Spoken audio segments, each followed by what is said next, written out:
Swimming. Swimming, the ultimate low-impact expansion.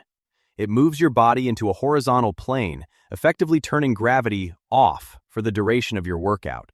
Styles like freestyle and backstroke are best. They require a long, reaching motion. You are stretching your arms and legs to their maximum extent, while your core stabilizes you in the water.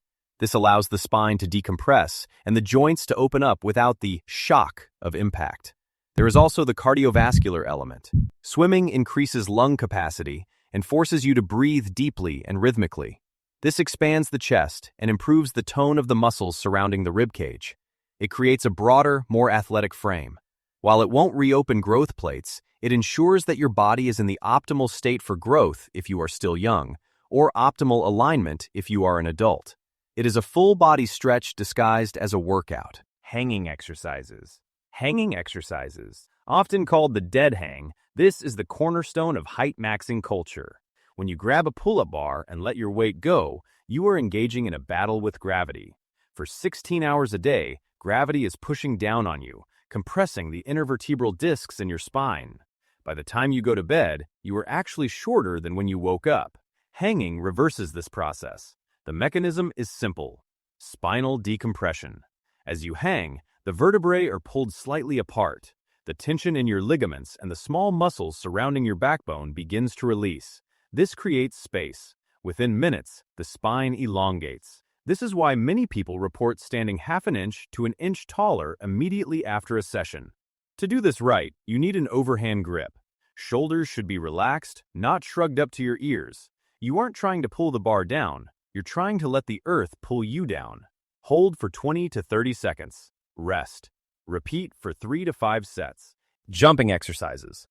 Plyometrics, rope skipping, vertical jumps. This is the impact phase of Heightmaxxing. While swimming and hanging are about decompression, jumping is about stimulation. It uses the principle of Wolff's Law, the idea that bones adapt to the loads under which they are placed. When you jump, you are putting a vertical load on your long bones, the tibia, femur, and the spine. This creates microstress. In a growing body, this stress can stimulate bone remodeling and help maintain the health of the growth plates. It keeps the engine of growth running hot. Jumping also triggers the release of human growth hormone, HGH. Intense, explosive movements signal to the brain that the body needs to be stronger and more resilient. The result is a more long-limbed appearance. Even if your growth plates are closed, jumping builds bone density and explosive power. It gives you a spring in your step that translates to a more upright, alert, and taller-looking posture. Cat-cow pose. Cat-cow pose. This is a rhythmic sequence for spinal mobility. On all fours, you alternate between arching and rounding your back. It's a lubrication exercise for the joints of your spine. Most people have grown stiff. Their vertebrae are locked in place from hours of stillness. In the cow phase, you drop your belly and lift your chest. In the cat phase, you arch up like a frightened animal. This movement hydrates the spinal discs. It moves the thoracic and lumbar spine through their full range of motion. For Heightmaxxing, flexibility is a prerequisite for height. If your spine is stiff, it's likely stuck in a compressed or slumped position. Cat-cow breaks that stiffness. It makes it easier to hold a tall, open posture without effort. Cobra stretch. Cobra stretch, in the world of yoga, it's called bhujangasana. In the world of Heightmaxxing, it is a structural realignment tool. Most people spend their lives in a C shape, hunched over phones, leaning into laptops, shoulders rolled forward. This collapses the chest and shortens the visible length of the torso. The Cobra stretch is the antidote. You lie flat on your stomach, palms under your shoulders.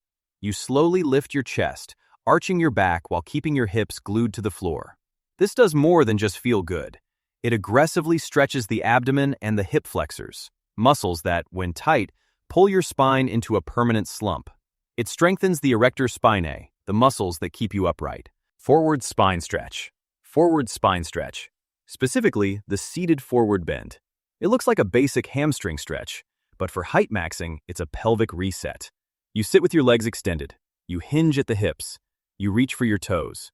The target isn't just your legs. It's the entire posterior line, the chain of muscle and fascia that runs from the bottom of your feet to the base of your skull. Tight hamstrings are a height killer. When your hamstrings are short and tight, they pull down on your sit bones, which tilts your pelvis backward. This is called a posterior pelvic tilt. It flattens the natural curve of your lower back and makes you look shorter and tucked in.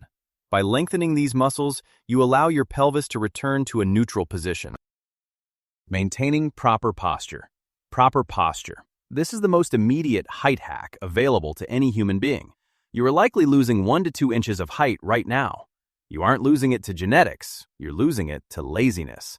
Slouching is a slow-motion collapse of the skeleton. Proper posture isn't just standing up straight, it's a stack.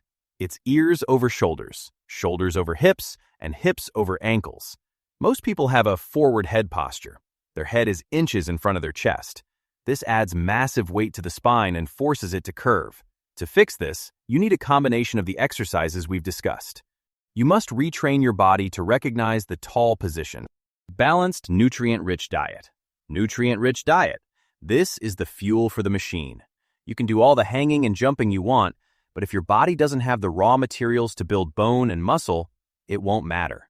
Genetics sets the ceiling, but nutrition determines if you ever reach it. The essentials are non-negotiable. Protein is the building block of all tissue. Calcium and vitamin D are the cement and the catalyst for your bones. Magnesium and vitamin K2 ensure that the calcium actually goes into your bones rather than your arteries. For Heightmaxxing, you eat whole foods. Lean proteins like eggs and fish. Leafy greens for minerals. Nuts and seeds for healthy fats. You avoid the height killers, excessive sugar and processed junk that cause inflammation and mess with your insulin levels. High insulin can actually inhibit the release of growth hormone. If you are serious about height, your kitchen is just as important as your gym. Adequate sleep. Adequate sleep. In the community, they call it sleep-maxing. This is the only time your body actually grows. During the day, you are in a catabolic state. You are breaking things down. During deep sleep, you enter an anabolic state. You are building things up.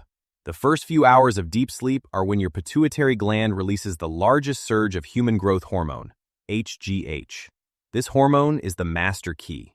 It repairs your muscles, strengthens your bones, and drives the growth process. You need 7 to 9 hours of uninterrupted rest. Dark room, cool temperature, no screens before bed. The blue light from your phone mimics the sun and tells your brain to stop producing melatonin, which ruins your sleep quality.